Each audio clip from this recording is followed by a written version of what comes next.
Hello, everyone. I'm Josh Oakes with smartsocial.com, and you're listening or watching the Smart Social podcast, where our website reaches about 1 to 2 million people a year, teaching them how to keep their kids safe so they can someday shine online. Yes, we believe the internet is a good thing, and it's a tool we cannot avoid, just like a vehicle.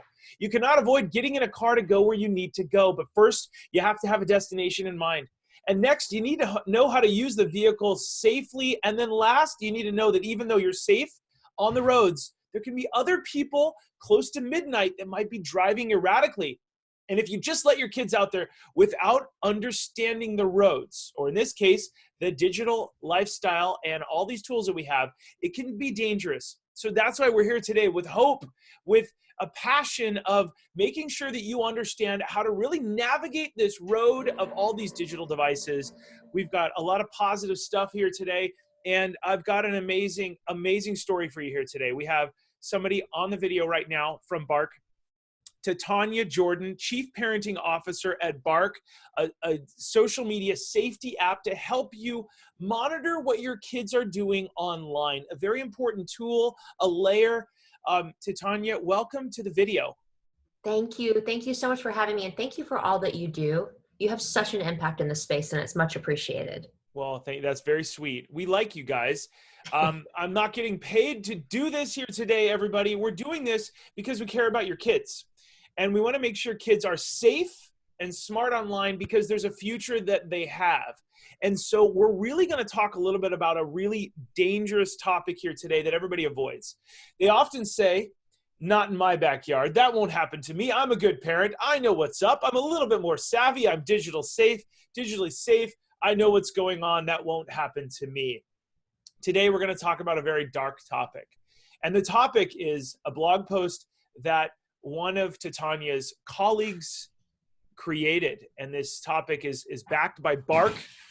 And I'm going to show everybody here today, and I'm going to let you take over for a moment, if that's okay, Sure. Tanya. And we're gonna talk about this article that your company released. And the topic of the article is, and I think you can see this, I'm a 37-year-old mom, and I spent 7 days online, and as an 11-year-old girl, here's what I learned.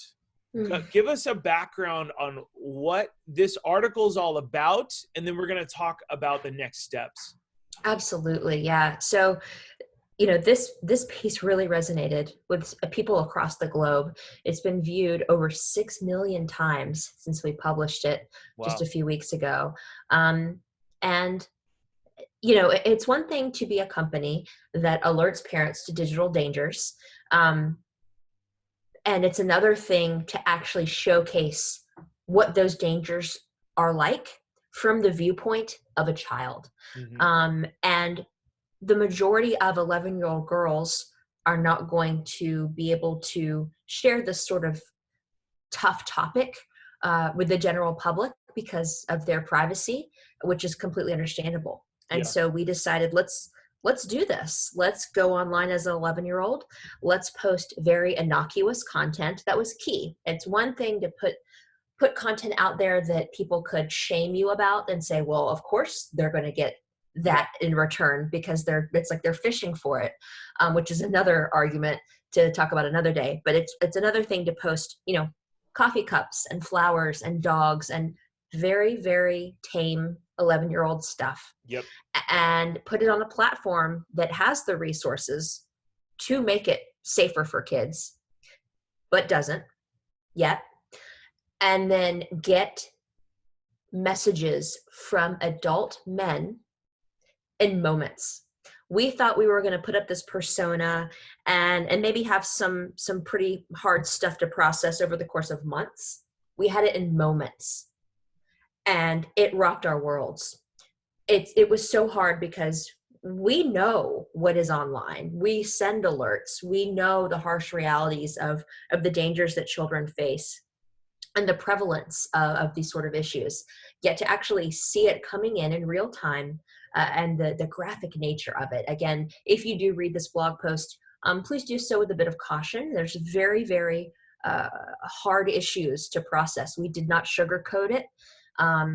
We presented it as it was presented to us, and it's literally stomach turning. Mm-hmm. So those of you that are listening right now that may have no idea, I'm just going to give you some highlights. And Yeah. if you have kids in the room, make sure you listen to this podcast, watch this video without them first. In fact, Yes. every app that your kids are on, experience the app without them. Make sure that you know the content so that you can filter it and make sure they're safe. Okay. We across the board, I think I speak safely for Bark, and especially Smart Social wants you to venture into parts of the internet first so that you can be the protector. You are the only person that's going to wake up at 2 a.m. and go, I'm sensing something's wrong, right? Bark's here to help layer on top of that as a tool. Smart Social's here to help educate you. We're all here for you, but you've got to make sure you go there first. You cannot require and just say the school's going to protect my kid. Only an app's going to, it really is going to take parental guidance. So there's this app. This blog, and it's on medium.com. And then the follow-up we're going to talk about in just a moment is going to be on bark.us, Bark's blog. So essentially, Bark dives in, and Sloan is one of the employees. She's a 37-year-old mom that posted photos that alluded to she was 11 years old. And essentially, like I said, or like Titania said, it wasn't over the top. It was just something very simple, but it was, I believe, a public profile. And that's something to note. Yes. Even if you think you're private online, if you have a few elements that are public, you're giving a public footprint. I talk to kids a lot about how their resume is going to affect how they get into college. This isn't just safety. This isn't just mental health. This isn't just college prep. This is everything blending into one, and there's predators along the way everywhere. So somebody appeared to be, there's people in their 40s were immediately contacting this 11-year-old, and there's going to be a link below. But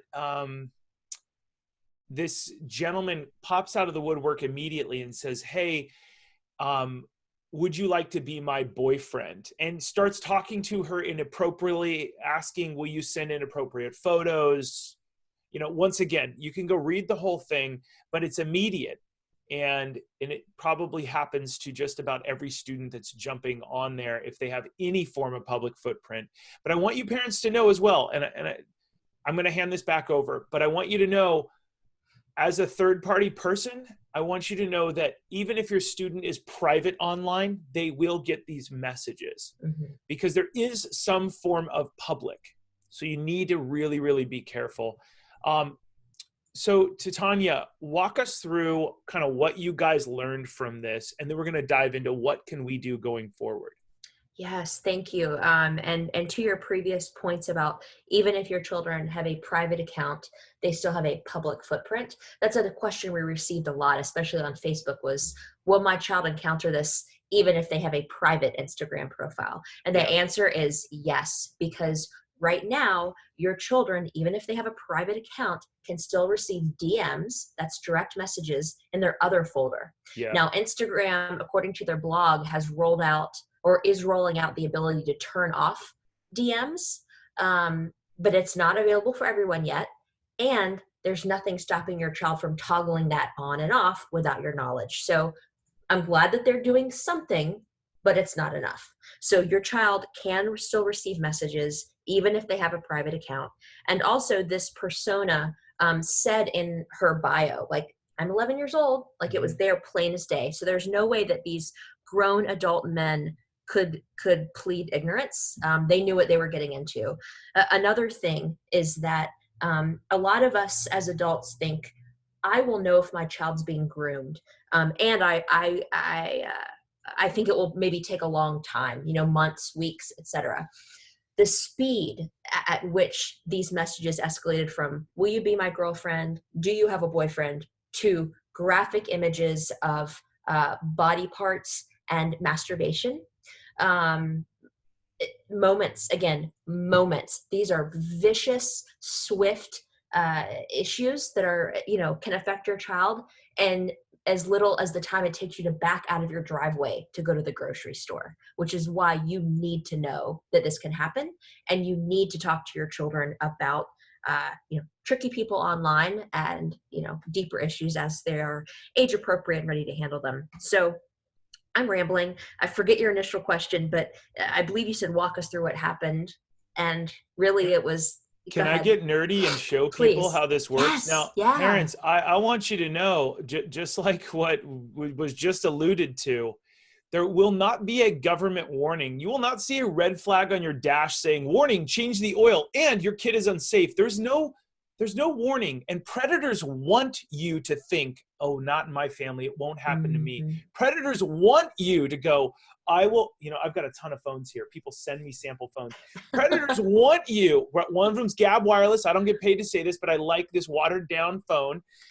Other old iPhones. By the way, if you have an old iPhone sitting, or your kids' best friend's parents have old iPhones. This is an old iPhone 5, almost like a brick, but you can update it. It works. This is an iPhone 6. I've got an iPhone 8 because I'm too cheap to upload to the 11 because money does not grow on trees, people. But look at this. I have 3 iPhones that I have had over my lifetime, not to mention other, probably got an Android floating around here. But the point is that predators would love for you. This is, if you want to help predators, parents, listen carefully. They want you to give your kid an old iPhone 6, 7, 8, 9, 10, 11, 12, whatever. They want us to go, here, figure this out. You're the tech savvy person. Figure it out. I'll be downstairs working on work and stuff. Predators would love for you to give your kids the keys to a Ferrari and not monitor them and not talk to them about it, not prelude this with, hey, if something goes wrong, you can come to me. They are begging you to do that and have your 11, 12, 13, 14, 15, 16, 17-year-old post online. So if you want to give them what you want, you now know the formula. That's exactly what they're looking for. But what they don't want you to do is to have a dialogue. Hey, this is a Ferrari. These keys to the car, these are keys to a vehicle to talk to 7 billion people around the world. And I want you to know I will take this away at any one time. And if you behave in any of these ways, we're going to talk about a social media contract. And if you do any of these things that are wrong, this gets taken away because your parents bought it. They are the ones that pay for the monthly fee. I'm getting a little passionate because I think this is so important for people to say there are bad people out there who want to talk to you about this. Not to mention there's inappropriate content, right? My friend Adam was mentioning the other day, predators are bad, but porn is everywhere, right? So even more, there's inappropriate content. Today, we're here to talk about how bad people can contact you, but you can have a great kid, but darkness can find them, right? So let's go. I'm getting a call on the other line, but I want to show people here real quick how this works. Is that okay? Please. Yeah. All right. Okay. Let me go over to Melissa on a call. Okay. Because we're live. This is great. So we're going to go ahead and share this screen here real quick. You're going to see my buddy Rob. Okay, so we're on your blog. This is Rob. Now, everybody if you're not on Instagram, please take a moment to click on your kid's head photo and know that your kid might have a Finstagram. No, my kid would share everything. Yes, but maybe. But what I want you to know is that they won't log you into their fake Instagram account. We've got a whole course on that. You click down here on the bottom right. You can see your kid's bio. You can see what they're posting. You can see that the followers. You can see even if they're private, what they're posting, who they're talking to. Now, how do you get access to their direct messages, their DMs, as we call them? Click in the bottom left on the home screen, that little home button. Then click in the upper right. You see that little tiny paper airplane, as I call it? Click on that up there. And then you've got the inbox, right? You've got all these different people that your kids are interacting with. But look up here, 2 requests. Now, this is your kind of different inbox, right? 2 requests, I'm going to click on that. These are other random people. Now, these are people that are either reacting to my story. There's all requests here, and top requests, all requests. These are different people who are contacting me, looking at my stuff, who I do not know. Sometimes there's students in speeches that are reaching out, and I'm like, yeah, I don't know you. You're a stranger, right? And we need to teach students the same thing. Be careful if you haven't met them around the dinner table in front of your parents, or if they're not sitting next to you in school, then they are a stranger, right? We white label them. Only people at school who we know, or sitting around the dinner table because our parents introduced them to us. those are our friends and our people who we know. Somebody who says they go to a school across the street is not our friend. They could be somebody very different. So please know how to navigate Instagram. Parents, please go through this, have a talk with your kids about it, know what the features are, make sure your kid is not on one of these apps without you being fully aware of who might be talking with them, and that your kid might have another version of it. They might have a fake Instagram, a spam account, and be chatting with people. The grooming happens, as Titania just said, in a matter of an hour, a matter of a half an hour. Hey, you want to be my girlfriend? This, and kids are listening. Okay, I'm on a soapbox. I apologize. Don't apologize. Titania, what can we do to keep kids safe? You guys wrote a follow-up article. Yes. What are some of the things we can do? Yeah. So specifically to this issue of online grooming on digital devices and digital media, the first thing you need to do is to let your child know that they can come to you. The topics of sex and sexuality and curiosity are not necessarily easy to broach with your child. They're not easy for adults to deal with themselves. And so while uncomfortable, it is something that if you don't broach with your child as having an open door of conversation about the topic, they're going to go somewhere else. Yeah. So buckle down and deal with it, because you need to be the one that they talk to about it. They need to know that you love them, you support them, that if something like this happens to them, it is not their fault. They are a child. A lot of children are embarrassed, they're ashamed, they become anxious and agitated because they don't know how to deal with this sort of thing. And so it's very, very key that they know they can trust you with whatever difficult situation they're going through, and you're not going to punish them. You're not going to take away their device, right? Because that's the first thing that they're going to think you're going to do, is take away their lifeline to the world. And while you might want to do that, you might want to just slap that thing out of their hand and smash it with a hammer. That will prevent them from coming to you next time something like this happens. So try to stay calm and make sure that you know that there is a Child Help National Abuse Hotline, your local pediatrician, and school resource officer.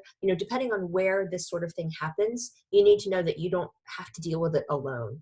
We're going to link to this follow-up guide below. Those of you who are listening on the podcast right now, there's going to be links below to the bark.us blog, and it's really going to be titled, So You've Read Sloan's Story. Here's 9 ways you can help. I want to just say something real quick, and then we'll move to point 2 if you don't mind. If you do not have a social media agreement with your kid, I want you to think, adults right now, you're listening to this, educators, adults, parents right now, if you're listening to this, I want you to think to your job or your most recent role at a company that you may have had with an employer. If you did not have an idea of what your daily activities were, and if your boss came in every day and went, you know what, I'm not feeling great about your performance, I'm going to change things up, you would be really afraid and scared to be communicative to them. And the same is true if you don't have a clear social media contract about what good behavior and bad behavior is. We see a lot of parents just come in and go, I'm taking your device away because I don't feel like you're studying enough, or your grades weren't perfect, or yada, yada. And then the kid's kind of afraid, like, why did you just take it away from me for 48 hours and you're on yours? So please consider having a clear set of guidance so that you can go by something that your kid understands, gives them wisdom, gives them discernment, and allows them to understand where the rules are at so they can thrive. All right. Yes, a contract is key. You don't enter into any major life transition without one. So handing a child a device that can access the world and vice versa is definitely a point. It's a car, and you would never, hopefully, ever hand over the keys to a vehicle without also having a second set of keys and understanding if you get in a wreck and it's your fault, we're probably going to take a week off from the vehicle and talk about it, right? Absolutely. Okay, what's tip number 2 on what we can do to better help equip our kids if they're going on social media, and how to help this cause? Yeah. So the second tip is to just learn more about sexual abuse. A lot of people think it's only something that can happen with physical contact between two people, but it can actually happen online without ever having meeting the person in real life. The things that your child can experience, whether it's words or images or videos, can impact them. They are abuse and they are illegal. And so learn about what it means to be abused online. And so, as Josh said, you'll have a link to learn more about that. And Yeah, then no, hold go on. ahead. Let Yeah, me just, if you don't mind. don't mind. Every parent's thinking right now, no, I'll talk to my daughter when I'm ready for her to talk to her about it. And that'll be when she's 17. And now you might not be saying 17. You're listening to this right now. I get it. But what is important is the world is not going to wait until you're ready. And I know I seem like I'm pushing you to do something right now, or maybe you'll be ready when you're ready. But I just want to encourage anybody that's listening or watching this right now, know that your car isn't going to wait until you're ready to change the oil or fix that flat tire. It's going to happen when it happens. It's better to get in front of it. And by talking with your kids about this, it's like having AAA. It's there for you. You're ready. You've got a contingency plan. And it's better even in elementary school, middle school, you get to decide when, but do it maybe a year, 2, 3 years before you think you'll need to, because you'll never regret having that talk with your kids, so that your kids are not just protecting your family, but they're protecting their best friends' families.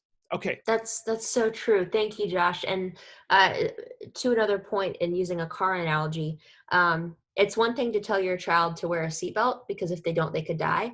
It's another thing to point them to a story of some teenagers who didn't have their seatbelt on and they died.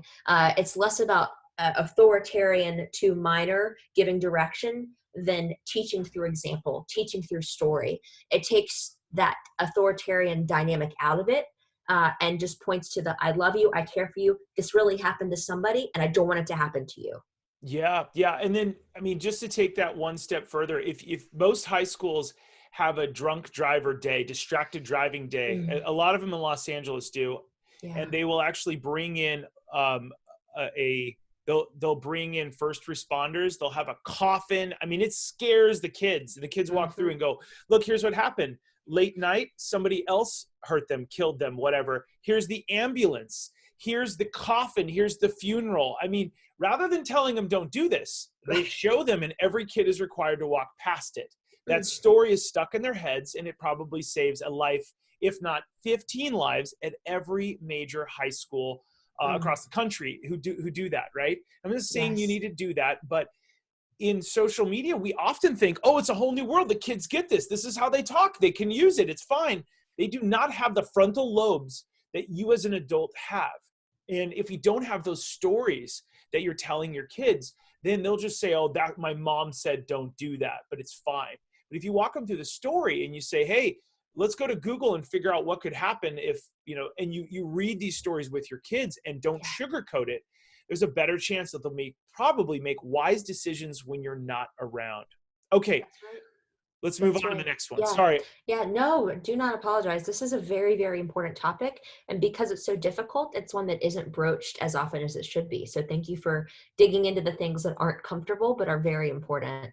Next thing on the list is just to learn how to report suspected child predators. If you feel that your child has encountered one, the heck are you supposed to do about it? Yeah. Well, there's NCMEC, the National Center for Missing and Exploited Children.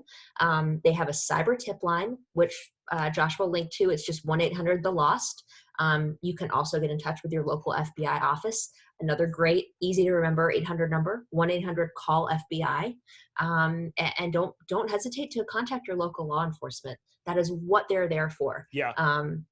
It's better to investigate a situation and it turns out to be not a problem than to let a problem go uninvestigated.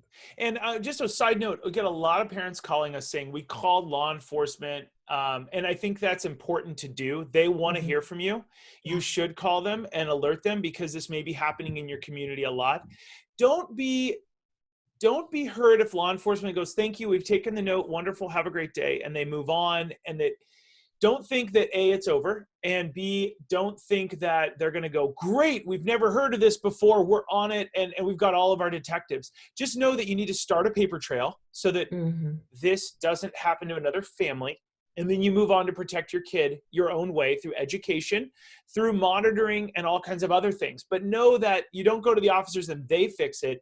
You alert them so they can help the community, and then they're doing their job, and they're busy and they're awesome. But you've also got to do your job. It doesn't stop there. You could alert the school. You could tell the school counselor or the principal or whatever in a professional way. Hey, here's the data. We're working on it at home. But you still got to do your work at home, your homework, right? Absolutely. And that's a very key point, is that, you think that once something as awful as this is escalated to somebody who can do something about it, law enforcement, that it'll be taken care of, and it'll be taken care of swiftly. The harsh reality is that these things take time. These cases are long and drawn out. There are very good prosecutors and defense attorneys that can sometimes, get in the way of true justice. And so you have to do your part by taking screenshots, by recording everything, keeping the evidence for yourself, because you are your child's best advocate. Yes. So definitely keep all of that in mind, and be patient with the people in positions of power to do something about it, because I'm sure they get pretty bogged down with the fact that they can't just go in and take care of it right away. Yeah. The next thing to do is to contact your representatives. There are laws that are in place to protect children, and then there are laws that have yet to be enacted, because technology evolves at a pace much faster than our justice system. And so the way we can change that is to contact your local congressman or congresswoman, and say, we need to do more here. What do we have in place now that can protect our kids, and what do we need to do more of? Because legislation that increases punishment and raises sentencing minimums for perpetrators of online sexual violence against children is key. Yeah. It helps all of us. Yeah. Okay. Next, what do we do? Next, we just have to share the story. I mean, this piece, again, has been read by over 6 million people. It struck a nerve. It's important. It opened a lot of people's eyes. If you do nothing else but go to the link and hit share on Facebook, you will be enlightening so many people to something that they truly have no clue is happening and could actually happen to their child. Yeah. Now, there's a lot more resources here too. Please know that people will reach out to your kids. And oftentimes, I used to talk a lot about Kick Messenger because it wasn't based in the US. We'd say, hey, warning, there's predators on it. There's abductions because of it. Just Google it. Trust me. And then, but kids would often go, yeah, I've got a lot of random bots reaching out to me, right? A lot of random, hey, are you there? Hey, are you up? So just know that if you're not on the apps your kids are on, please, if you're listening to this, please consider being on every app. But Josh, you don't understand. I don't have time for this. Josh, I'm not interested in Snapchat, Instagram, TikTok. I understand that, but I want you to take note of this special thing I'm about to say to you. Please put your child's interest first and your interest in the app second, your frustration second, your child's interest first. If your child kept asking you every day, hey, will you go play baseball with me out back in the backyard? Hey, I've got a mitt, will you just play with me? You'd probably think, I need to probably do that once every few times if that person's asking me, because that would be a good thing to do. The same is true if you see your kids hanging out on something. If they want to play a lot of video games, do it with them, turn it into a family activity. And then all of a sudden, it's not that bad thing where there's predators. It's we're just as a family, not on multi-level games. We're talking with each other. We're having fun. Even Snapchat is fun as a family with the face things. I do it with my niece and nephews. We make our eyes bulge, we had fun. We don't post it. We save them locally. You can use these devices in a positive way. I just want you to know that if you're not on the apps that your kids are on, it's important to make sure you get on them soon and put your kids first before the frustrations you have. The story you tell yourself about how you don't have time for that, please set that aside on a shelf and let's dive in and make sure your kids, because what we're really hinting at here is that if you don't have these talks with your kids, predators will have these talks with your kids. That's so true, Josh. As much as I am not good at Fortnite. If I'm not good at something, it frustrates me and I don't want to do it. That said, if I had not sat down with my son to try to learn about Fortnite and why he liked it so much and see if I could play myself, I wouldn't have seen the messages coming in. Hey, how old are you? What is your name? Where do you live? Want to chat online? I'm horny. I was like, cool. Somebody's telling my 10-year-old that they're horny. And he maybe would have never told me about that, much less does he even know what that means if I hadn't sat down and taken a look at this video game that he was obsessed with. So it is really, really key. You wouldn't send your child to a sports league or a school without first checking it out. What's the building like? Who are the teachers? Who are the administrators? Same thing with anything online, with a device, with an app, with a game. Get to know the landscape, even if it's a digital one, because it's very, very important. We like to say over here, it's like a park. You go to Central Park in New York during the daytime, during the summer with your family. It's gorgeous. If you haven't been there, it's so much fun. It's huge. And you're playing Frisbee. Your kids are 100 feet away. You're monitoring them. You can see what they're doing. You're sitting down. You're in a picnic or whatever. You're in Central Park. The world is great. But then if you said, well, would I send my kids to that Central Park alone? You'd start thinking, well, what age are they? Are they too young? And then that's the right way to think about it. Like, are they too, your gray zone. Awesome. And that's the right way to gut check. Should I do that? Well, I need to go to the park first and make sure it's safe. We need to go together and then monitor, right? And then and they need to be able to communicate with me and know that if they're unsafe, they're with people or whatever. Then third, I want you to ask yourself, would I allow my kids to go to Central Park in New York alone at night? Probably not. I love Central Park. I love New York. Nothing against it. But at night, it's a very different land. It's a very different park. It's a very different setup. And if you've never been there, you wouldn't let your kids go alone at night in the dark, right? And there's other random people. That's the way we want you to see these apps. It could be beautiful during the daytime when you're there with your kids. Great. But you need to be there with them to gauge it first, so that then you can go back with them or allow them at the right age to start going out on their own. Absolutely. Absolutely. One thing I would like to interject, this is not a Bark commercial. This is not an infomercial. This is not anything, but I would be remiss in not telling you about the fact that Bark has alerted parents, schools, and law enforcement to over 300 online predators over the past few years. And so if you do allow your child to have a digital device, a smartphone, an iPad, etc., and they are allowed to have social media, I would strongly consider that you looking at a solution like Bark to help monitor your child's interactions. The reason is that if you just pick up your child's phone and spot check, right? You have the password, you can get in, you're opening their Snapchat and their Instagram, their text threads, and you don't see anything and you think, all right, cool, we're cool. It's not always the case. You know why? Because kids are smart. Kids have other accounts that you might not even know how to log into. If there's something really troubling in a text thread, they're probably going to delete it right away so that you don't find it. Children can also utilize vault apps. These are apps that look like something else, let's say a calculator, but inside of it are perhaps photos, images, screenshots of things that they might not want you to see.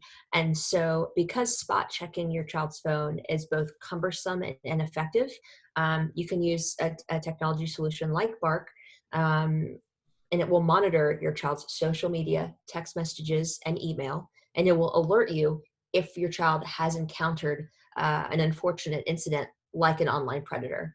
And not only will it give you the issue, but it will also give you best recommended next steps for how the heck to address this.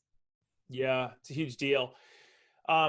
We have been recommending Bark more and more lately because there needs to be a solution and a tool. And parents, if you haven't done that, you can try it for free. Once again, I don't get paid by Bark. I don't think we've never received a check from Bark, but there are tools that you're going to need in your toolbox, if you will. I remodel homes on the side, and I've got to have this great tool chest to know that someday when something goes wrong in the home, you need to know how to fix that problem, right? Bark is a good way. It's a layer. It is not the only answer. It is an important layer. Dialogue first. Yes. Make sure you have a cell phone contract in place. Make sure you're on every app your kids are on. Install a layer like Bark on there to give you peace of mind and monitoring, but know that your kids need to know that it's on their phone, and that also that they can come to you if anything goes wrong, and that you're not going to 100%. scold them. You're instead going to say, hey, I get it. Let's work together.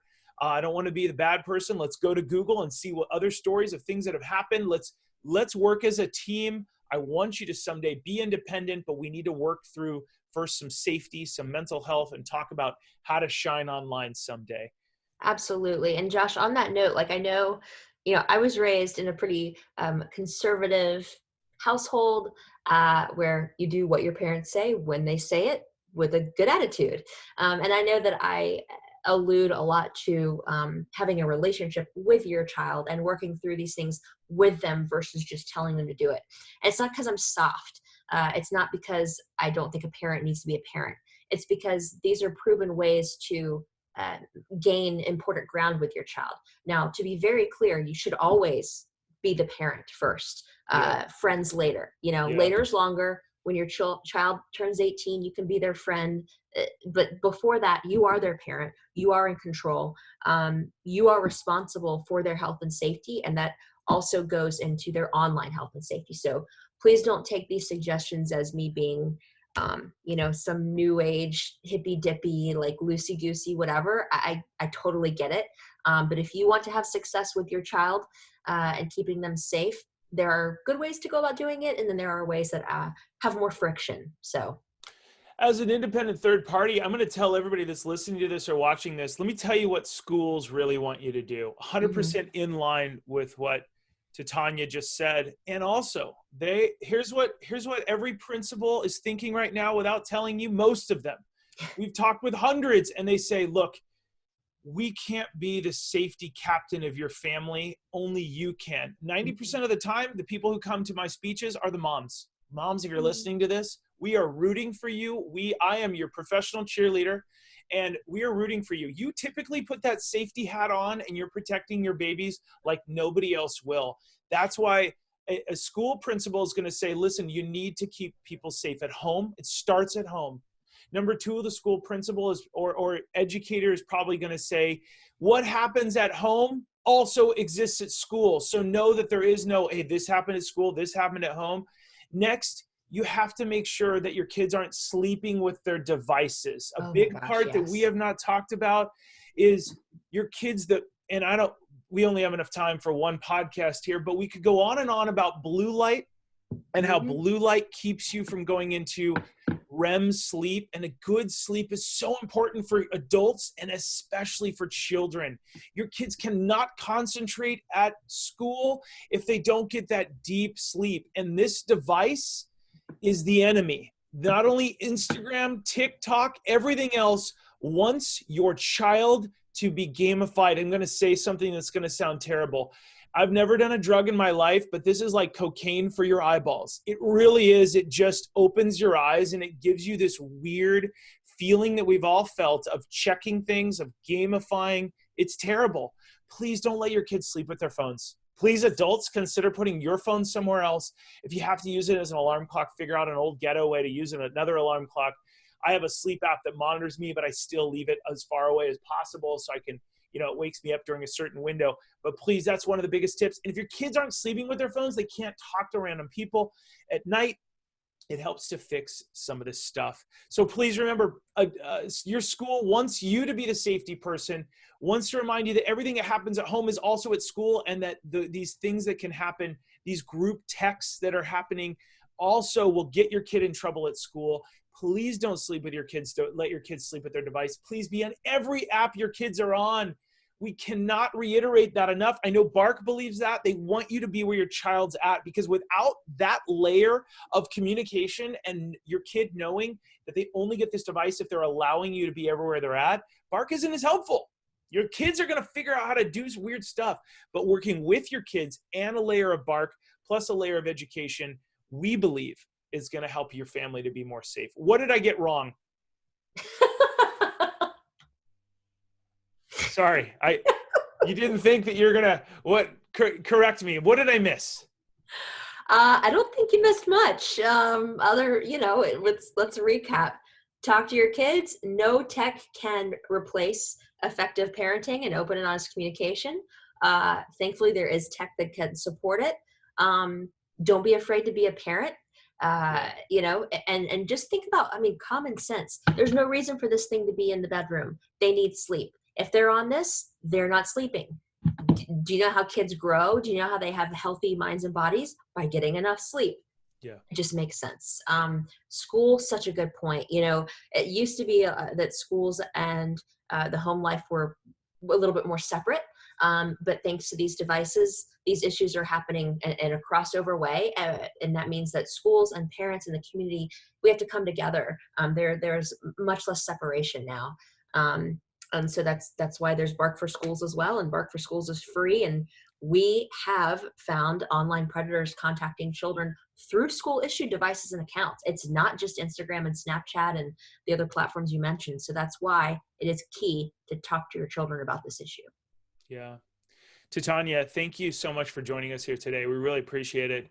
For those of you listening, please rate, subscribe, and review. Wherever you're listening or watching this, please learn more. And then also at smartsocial.com, we have a free guide that teaches you how to navigate the negative and positive effects of social media with your kid. It's got a few really key takeaways. It's like 8 pages long, a very simple PDF read.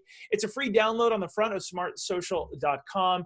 You can also learn more. We have these these little $5 courses that teach you how to navigate certain apps, and you can dive in. The most popular one lately has been a new social media agreement. It's a course where I walk your kid through, hey, hate to be the bad guy here, but I walk them through why they need to sign this agreement with you in the room, and they sign it. You print our agreement, which is a little bit more detailed than everybody else's that we've seen, and we built it for you, and we turn me into the bad person. And yes, that scales because you can watch it at home, pause it, replay it. It's $5. It supports us in our mission to protect kids all over the world. I want to thank everybody for listening to this today, and for Bark for helping to be those people out there that are helping to keep your family safe. They are an option. They're awesome. Try them out. I think you get 7 to 14 days for free. You can click the links below to learn more. Once again, remember to keep your kids light, bright, and polite. They're watching online, and we want to make sure they shine online. Light, bright, and polite is LBP. Let's be positive.